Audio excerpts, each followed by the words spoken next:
దేవుడు తన కార్యాలు మొదలుపెట్టాడు.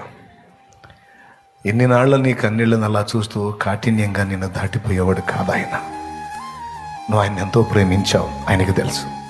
ఆయన ఎంతో విశ్వసించావు, ఆయనకి తెలుసు. ఆయన మీద పూర్తిగా ఆనుకున్నావు, ఆధారపడ్డావు, ఆయనకి తెలుసు.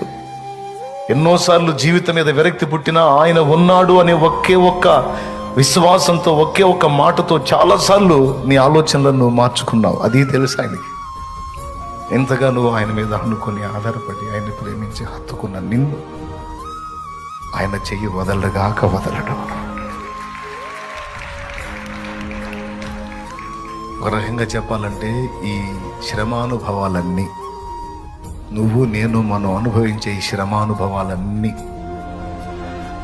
అనేక మంది దీవెన కొరకు వస్తాయమ్మా. ఒక్క మాట గ్రహించండి మీరు దేవుని పిల్లలారా. నాకెందుకో ఈరోజు వేరేది ఏం చెప్పబుద్ధి కాల, దేవుని పరిశుద్ధాత్మ ప్రేరణతో ఈ ఒక్క మొక్క మీకు చెప్పాలనిపించింది. నేను చెప్తున్నాను. నేను ఈ ఒక్క మొక్క వినండి. మనకు దేవుని పిల్లలుగా, మనకి క్రీస్తు రక్తంలో కడగబడిన పరిశుద్ధులుగా ఉన్న మనకి దేవుడు అనుమతించేటువంటి శ్రమలు మనకు నష్టాలుగా, కష్టాలుగా కనపడతాయి. కానీ మీకు తెలుసా, అనేక మందికి అవి లాభంగా మారతాయి.